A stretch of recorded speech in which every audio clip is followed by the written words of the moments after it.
Hello बच्चों, राम राम। कैसे हो सभी? हाँ, पढ़ाई लिखाई हो रही कि नहीं? सब सही चल रहा है ना? पढ़ लिख रहे हो? क्या पढ़े थे कल? कुछ याद वाद है? पढ़ते लिखते रहो तो भैया याद बना रहेगा। हैं, अब बोर्ड्स में कितना टाइम बचा है? 3-4 महीने बचे हैं। ठीक है, तो जितना ज़्यादा पढ़ लोगे उतना ज़्यादा तुम्हें प्रॉफिट मिलेगा। कब? बोर्ड्स में। ठीक, तो कल पढ़े थे हम लोग फीमेल रिप्रोडक्टिव सिस्टम के बारे में। अच्छा, मेमरी ग्लैंड्स का एक टॉपिक छोटा सा है, वो हमने छोड़ रखा है बीच में। मुझे याद है, तुम परेशान ना हो, हम एक शॉर्ट वीडियो ज़रूर डालेंगे, चाहे आज, कल या परसों। इन 3 दिन में मैं एक शॉर्ट वीडियो डाल दूंगा मेमरी ग्लैंड्स के बारे में। ठीक है, तो उसके बाद आज मैं स्पर्मेटोजेनेसिस की बात शुरू करने जा रहा हूँ। स्पर्मेटोजेनेसिस क्या होती है, कैसे होती है? देखो, पहले हम लोगों ने मेल और फीमेल सेक्स ऑर्गन्स को देख लिया था, कैसे कैसे होते हैं। ठीक है, अब इसके बाद गैमेटोजेनेसिस की बात आती है। तो पहले बात आती है मेल गैमेटोजेनेसिस की, इसके बाद बात करेंगे फीमेल गैमेटोजेनेसिस की। दोनों में प्रोसेस एकदम डिफरेंट है। ठीक, तो अब बात करेंगे हम पहले कि मेल गैमेटोजेनेसिस यानी कि स्पर्मेटोजेनेसिस होता कैसे। देखो, कल हम लोगों ने फीमेल रिप्रोडक्टिव ऑर्गन्स के बारे में क्या पढ़ा था? मेल रिप्रोडक्टिव ऑर्गन्स में पढ़ा था जो प्राइमरी मेल ऑर्गन होता, प्राइमरी मेल ऑर्गन है वो क्या है? टेस्टिस है। और प्राइमरी फीमेल ऑर्गन क्या है? ओवरी है।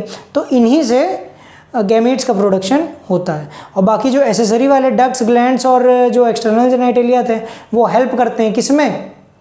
बाकी कामों में। कौन कौन से काम थे भैया?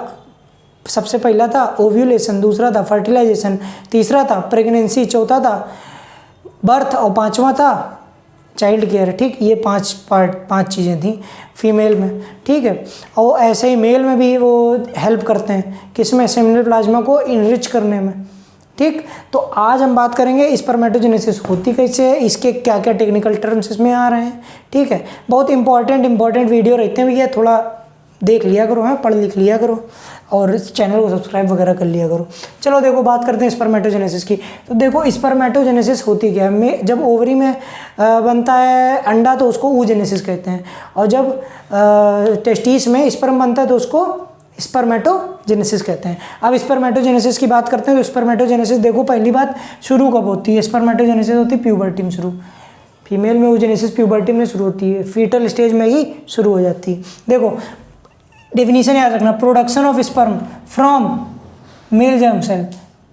मेल जर्म सेल कौन सी? स्पर्मेटोगोनिया। अच्छा, जब पहले दिन हमने क्लास लिया था तो बताया था मेल जर्म सेल या स्पर्मेटोगोनिया कहाँ प्रेजेंट होती है? सेमनीफेरस ट्यूब्यूल की लाइनिंग में प्रेजेंट होती हैं। ठीक, seminiferous tubule is lined by 2 types of cell, पहला स्पर्मेटोगोनिया, पहला मेल जर्म सेल और दूसरा सर्टोली सेल्स। तो जो मेल जर्म सेल्स हैं ये कहाँ प्रेजेंट है? सेमनीफेरस ट्यूब्यूल में। इसी से स्पर्म का बनना, इसी को स्पर्मेटोजेनेसिस कहते हैं। कब शुरू होती है? प्यूबर्टी में शुरू होती है। अच्छा, मेल में प्यूबर्टी जो है, मतलब लड़के जो होते हैं उनमें प्यूबर्टी थोड़ा लेट से आती है, मतलब 14 से 18 साल के आसपास आती है, और फीमेल्स में प्यूबर्टी 10 से 14 साल के बीच में आ जाती है। ठीक, देखो, तो 14 से 18 साल के बीच में ये प्यूबर्टी आई, तभी इन्होंने स्पर्मेटोजेनेसिस शुरू किया। अच्छा, स्पर्मेटोगोनिया जो है वो कहाँ प्रेजेंट है? देखो, सेमनीफेरस ट्यूब्यूल में प्रेजेंट है, बात की थी उस दिन हमने। ठीक है, अब स्पर्मेटोगोनिया पहले तो माइटोसिस करते हैं, पहले एक बार पढ़ लो, उसके बाद हम समझाएंगे अभी कैसे क्या होता है इसको मिटा के। पहले माइटोसिस करते हैं। ठीक, स्पर्मेटोगोनिया माइटोसिस करते हैं, उसमें से कुछ स्पर्मेटोगोनिया क्या कहला लेते हैं? प्राइमरी स्पर्मेटोसाइट्स कहला लेते हैं। स्पर्मेटोगोनिया देखो कैसा होता है? डिप्लॉयड होता है, 2n होता है। ठीक, अब जो प्राइमरी स्पर्मेटोसाइट होती है इसने डिसीजन लिया कि हमको भैया मियोसिस करना है, हम ही को स्पर्म बनाना है, हम ही हैं जो इस बंदे की जनरेशन को हम आगे कैरी कर सकते हैं, इस बंदे की जेनेटिक इन्फॉर्मेशन को हम आगे कैरी कर सकते हैं अगली जनरेशन में। तो भैया ये जो है यही मियोसिस कर जाता है, यही कहता है कि हम स्पीसीज के कॉन्टिन्यूएशन को बनाए रखेंगे।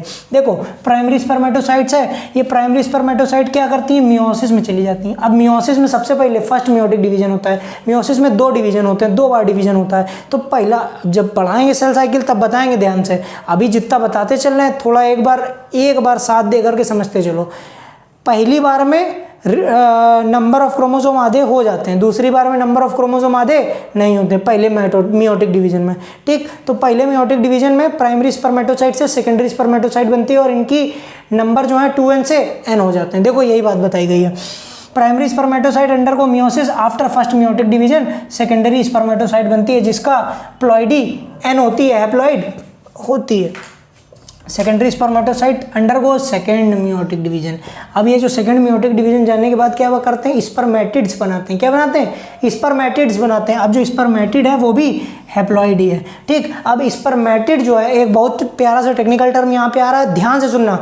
स्पर्मेटिड जो है वो स्पर्मेटोजोआ यानी स्पर्म्स, वाइबल स्पर्म्स में डिफ्रेंशिएट कर जाता है। इस प्रोसेस को हम क्या कहते हैं, स्पर्मियोजेनेसिस कहते हैं। स्पर्मेटोजेनेसिस क्या थी, स्पर्मेटोगोनिया से स्पर्म का बनना, स्पर्मेटोजेनेसिस।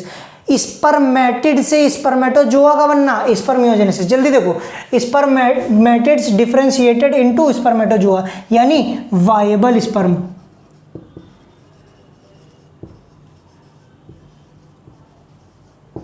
ये वायबल स्पर्म्स में डेवलप हो जाती है, इसको क्या कहते हैं, स्पर्मियोजेनेसिस कहते हैं। अब जो स्पर्मियोजेनेसिस है, स्पर्मियोजेनेसिस हो जाने के बाद स्पर्म क्या करता है, सर्टोली सेल क्या करती है, कल हमने बताया था परसों, सर्टोली सेल क्या करती है, स्पर्म को न्यूट्रिशन प्रोवाइड करती है। क्या करती है, न्यूट्रिशन प्रोवाइड करती है। अब स्पर्म बन गया तो इसको चाहिए खाना, तो भैया जा करके अपना मुंह घुसेड़ देता है किसमें, सर्टोली सेल में। आओ जल्दी फटाक देखते हैं। Sperm head gets embedded into Sertoli cell, ठीक भैया। ये सर्टोली सेल थी, ठीक। स्पर्म आया, इसमें अपना मुंह घुसेड़ दिया और अपना पोषण लेने लगा, ठीक। ऐसे होता है, ठीक है।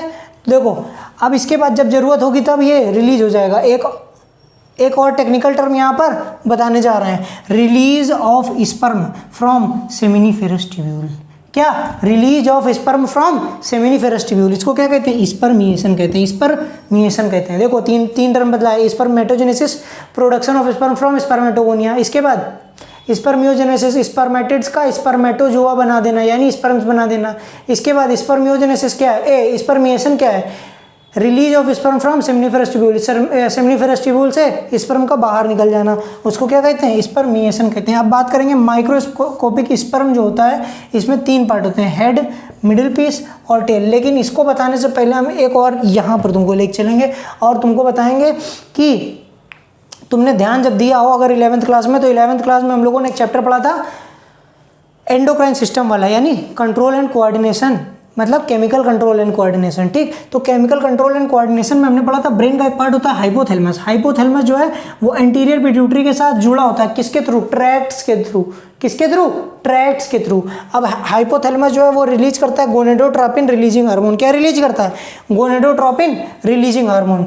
गोनेडोट्रोपिन रिलीजिंग हार्मोन रिलीज करता है। अब गोनेडोट्रोपिन रिलीजिंग हार्मोन रिलीज करता है तो एंटीरियर पिट्यूटरी छैठोरा हार्मोन निकालती है। एंटीरियर पिट्यूटरी मतलब एडिनो हाइपोफाइसिस, पोस्टीरियर पिट्यूटरी मतलब न्यूरो हाइपोफाइसिस, और बीच में होती है, अपने में नहीं होती है, तो बस पढ़ने का ही नहीं है। तो देखो एंटीरियर पिट्यूटरी से 6 हार्मोन निकलते हैं। कौन कौन निकलते हैं, जल्दी देख लो। पहले देखो ग्रोथ कराने के लिए ग्रोथ हार्मोन निकलता है, ठीक। सबसे पहले ग्रोथ हार्मोन निकलता है। इसके बाद निकलता है तुम्हारा मेलानिन स्टिमुलेटिंग हार्मोन भी निकलता है, क्योंकि अपने में बीच वाली पिट्यूटरी नहीं होती ना, मिडिल पिट्यूटरी, तो एंटीरियर और पोस्टीरियर, एंटीरियर से ही निकलता है वो भी, ठीक। अब इसके बाद देखो कौन सा ग्रोथ हार्मोन निकला, थायराइड स्टिमुलेटिंग हार्मोन निकला, प्रोलैक्टिन निकला, इसके बाद LH FSH निकला, और इसके अलावा कौन सा एक हार्मोन निकला, ACTH निकला, एड्रिनोकॉर्टिकोट्रोपिक हार्मोन निकला। ये 6 हार्मोन निकलते हैं, ठीक। कोई बचा क्या, नहीं, हो गए, ठीक। तो एंटीरियर पिट्यूटरी से हमने LH और FSH को निकाला, ठीक। पहले GnRH किसने निकाला, हाइपोथैलेमस ने निकाला। जैसे पिट्यूटरी आई वैसे हाइपोथैलेमस ने संकेत दिए क्या, कि भाई साहब GnRH निकालो, लड़का अब बड़ा हो गया, इसको रिप्रोडक्शन करना है, ठीक। तो हाइपोथैलेमस से GnRH निकला। GnRH किस पे काम किया, एंटीरियर पिट्यूटरी पे काम किया। एंटीरियर पिट्यूटरी पे काम करते इसने LH और FSH निकाले। LH FSH निकल गए तो LH जो है वो किस पे काम किया, लीडिक सेल्स पे काम किया। तुमको बताई थी इंटरस्टिशियल सेल और लीडिक सेल कहाँ पे होती हैं, सेमिनिफेरस ट्यूब्यूल के बाहर जो इंटरस्टिशियल स्पेस प्रेजेंट है उसमें ये होती हैं, ठीक। और जो भाई जी FSH वाली सेल्स थी ये क्या काम करती हैं, सर्टोली सेल्स पे काम करती हैं। ये किस पे काम कर रही हैं, LH ये काम कर रही है लीडिक सेल्स पे, FSH किस पे काम कर रहा है, सर्टोली सेल्स पे। और लीडिक सेल क्या बनाती है, एंड्रोजन बनाती है। Androgen is group of hormone जिसमें टेस्टोस्टेरोन मेन होता है। एंड्रोजन इज मेल हार्मोन है जो कि मेल ग्रुप ऑफ हार्मोन है, ठीक।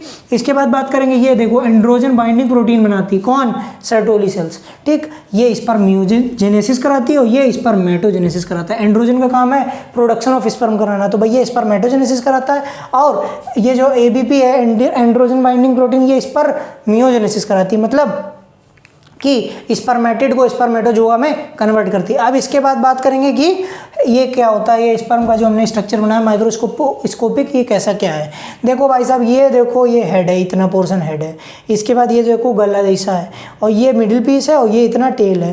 ठीक, टेल जो है ये बहने काम करती मोटिलिटी, ठीक है, पहुंच के किसी जगह जाना है। इसमें जो मिडिल पीस है इसमें माइटोकॉन्ड्रिया प्रेजेंट है, और ये जो माइटोकॉन्ड्रिया है, ये माइटोकॉन्ड्रिया ही इस टेल को और इस स्पर्म को प्रोवाइड करती हैं क्या, एनर्जी, कि तुम टहल पाओ, ठीक है, तुम जा पाओ कहाँ तक, वेजाइना से एंटर होकर के कहाँ तक, फैलोपियन ट्यूब तक। ठीक, इसके बाद ये नेक में होती है सेंट्रियोल। ठीक, और जो हेड है उसमें दो चीज़ें, एक्रोसोम, कैप लाइक एक्रोसोम, और न्यूक्लियस। एक्रोसोम में क्या है, एक्रोसोम में एंजाइम है, कैसे, जो फर्टिलाइजेशन करेंगे। ठीक, और न्यूक्लियस जो है वो कैसा होगा, हैप्लॉइड होगा। सीधी सी बात है, जब ये हैप्लॉइड है स्ट्रक्चर तो भैया न्यूक्लियस भी इसका हैप्लॉइड होगा। अब देखो बात करते हैं कि इसमें कौन कौन से हार्मोन पाए जाते हैं, बता दें, है नहीं एनसीईआरटी में, क्या करोगे जान के, बता दें। ठीक है, हाइलोडेनरेज और एक्रोसिन पाए जाते हैं इसमें, एक्रोसोम में।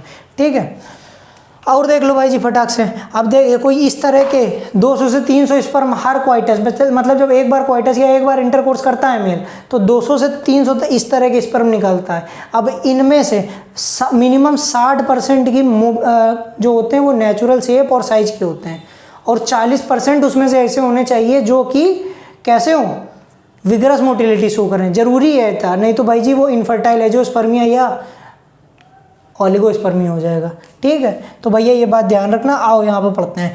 देखो इसमें देखो हेड, मिडिल पीस, टेल और नेक भी। ठीक, हेड में क्या है, दो हैप्लॉइड न्यूक्लियस है, पहले तो एक हैप्लॉइड न्यूक्लियस है, दूसरा कैप लाइक एक्रोसोम है। इसमें एंजाइम है किसके, फर्टिलाइजेशन के लिए, कौन कौन से, छोड़ो एक बार बता दिया बहुत है, एक्रोसिन और हाइलोडेनरेज। अब याद ना करना, इसको रटने ना बैठना। मिडिल पीस जो है उसमें क्या है, माइटोकॉन्ड्रिया। ठीक है, ये कैसे अरेंजमेंट है, स्पाइरल अरेंजमेंट है, यही एनर्जी प्रोवाइड करते हैं। ठीक है, इसके बाद बात करेंगे टेल जो है ये किस लिए, मोटिलिटी के लिए। मेल जो है एक बार में इजैकुलेट कर रहा है कितने, पहले मिलियन में कितने, 200 से 300 मिलियन स्पर्म इजैकुलेट कर रहा है, और इसमें से 60% नॉर्मल शेप और साइज के होते हैं, बाकी तो नॉर्मल शेप साइज के होते हैं नहीं है। ठीक, 40% इसमें से कैसे होते हैं, विगरस मोटिलिटी वाले होते हैं। इसमें से 40% कैसे होते हैं, विगरस मोटिलिटी, और ये मस्ट है, नहीं तो भैया इनफर्टाइल हो जाएगा, इतना होना चाहिए। जब टेस्ट वगैरह करवाते हैं ना जो इनफर्टाइल कपल होते हैं, तो उसमें ये टेस्ट किया जाता है। ठीक, अब जो सेक्रीशंस हैं किसके, एपिडिडिमिस के, vas deferens, vas deferens, seminal vesicle और प्रोस्टेट के, ये इंपॉर्टेंट किसके, मैच्योरेशन ऑफ स्पर्म और मोटिलिटी ऑफ स्पर्म के लिए। ठीक, अब बता देते हैं, ये देखो ये तो बातें तुमको हमने यहाँ बता दी। अब ये स्पर्मेटोजेनेसिस की जो प्रक्रिया है वो मिटा करके फटाक से एक बार और बता देते हैं, जिससे कि कोई गिला शिकवा रह ना जाए। ठीक, जल्दी से मिटाते हैं इसको और देखते हैं आगे।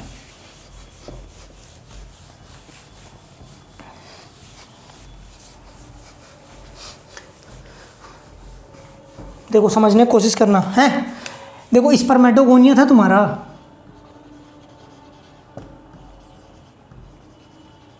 ये स्पर्मेटोगोनिया कैसा था, 2n था, डिप्लॉइड था। कैसा था, डिप्लॉइड था। ये स्पर्मेटोगोनिया जो है भाई जी माइटोसिस किया, माइटोसिस किया, क्या किया, माइटोसिस किया, मियोसिस नहीं किया, माइटोसिस किया।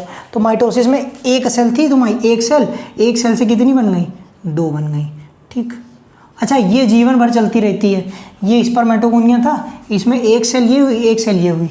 ठीक, तो एक तो स्पर्मेटोगोनिया मान लो बनी रही, दूसरी सेल जो थी, कुछ सेल स्पर्मेटोगोनिया बनी रहती है, कुछ सेल प्राइमरी स्पर्मेटोसाइट बन जाती हैं। तो मान लो ये वाली डिफ्रेंशिएट करके प्राइमरी स्पर्मेटोसाइट बन गई। अच्छा ये वाली फिर से माइटोसिस कर लेगी। ठीक, और ऐसे ये वाली फिर से माइटोसिस कर लेगी। ठीक, ये प्राइमरी स्पर्मेटो, इसीलिए भाई जी बुढ़ा जो आदमी है वो भी स्पर्म प्रोड्यूस कर सकता है, लेकिन फीमेल 50 साल के बाद नहीं वो प्रोड्यूस करती। ठीक, अब ये जो प्राइमरी स्पर्मेटोसाइट है ये अंडरगो की किसमें, मियोसिस में। और मियोसिस कौन सी, पहले फर्स्ट मियोटिक डिवीजन हुआ, पहला मियोसिस हुआ। तो एक से बन गए कितने, 2 सेल। इनको क्या बोला हमने, सेकेंडरी स्पर्मेटोसाइट बोला। ये सेकेंडरी स्पर्मेटोसाइट्स बन गई। अब ये सेकेंडरी स्पर्मेटोसाइट्स जो हैं ये हैप्लॉइड हैं। ठीक, अब ये जो सेकेंडरी स्पर्मेटोसाइट्स हैं इन्होंने बनाए कितने,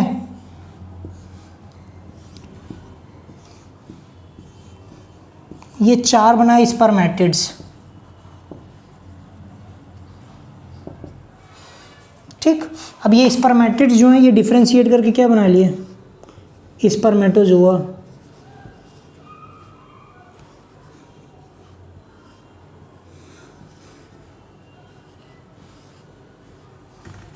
ये बन गए आपके स्पर्मेटोजोआ या स्पर्म्स बोल सकते हैं इसको, ठीक है। ये जो पूरी प्रोसेस यहाँ से ले करके यहाँ तक ये पूरी प्रोसेस है, इस प्रोसेस को कहते हैं स्पर्मेटोजेनेसिस।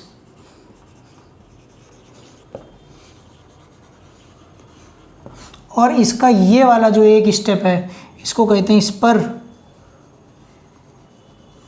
स्पर्मियोजेनेसिस, ठीक। बस इतनी सी बात थी। आज की वीडियो में जितनी बातें तुमको समझाई हैं इसको गौर से एनसीईआरटी से एक बार पढ़ लेना, और अगली वीडियो में हम oogenesis की बात करेंगे। और देखते रहना भैया, ये जो बताई है इसको ज़रूर पढ़ना एनसीईआरटी से। हमने टेबुलर फॉर्म में बता दिया, स्टेप नहीं लिखे, फ्लो चार्ट के थ्रू समझा दिया। और जो पॉइंट्स लिखे थे वो अपने आप में बहुत इंपॉर्टेंट थे, उनका एक बार स्क्रीनशॉट लेके रख लेना और नोट्स बना लेना दाता, ठीक है। स्क्रीनशॉट ना लेके रखना खाली, ठीक है, नहीं वो रखे ही रह जाते हैं, ठीक। तो अब इस पूरे वीडियो में कोई भी अगर आपको वैल्यू मिल रही हो, इस पूरी लेक्चर से अगर आपको कोई भी सीख मिल रही हो, तो भैया इस चैनल को सब्सक्राइब करो, इस वीडियो को लाइक करो, इस वीडियो को शेयर करो, जितना ज़्यादा से ज़्यादा हो सके दबा के शेयर करो यार, खूब दम से शेयर करो, इतना जितना कर पाओ खूब शेयर करो, बढ़िया शेयर करते रहो। जितने बच्चे देखना चाहें उनको भेज दो, जो अब तुम्हारे दोस्त हो उनको भेज दो, जो देखना ना चाहे उसको भेज दो, ठीक। भाई जी बहुत पुण्य का काम होता है। तुम खुद सोचो, जो पढ़ना ना चाह रहा हो उसको तुम पढ़ा रहे हो, है कि नहीं। और पढ़ाने का तरीका तुम हमारा जान ही रहे हो भाई जी, इतना मस्त पढ़ाते हैं कि मज़ा आ जाएगा, ठीक। चलो ठीक भाई जी, आज की वीडियो में इतना ही। राम राम, जय श्री राधे।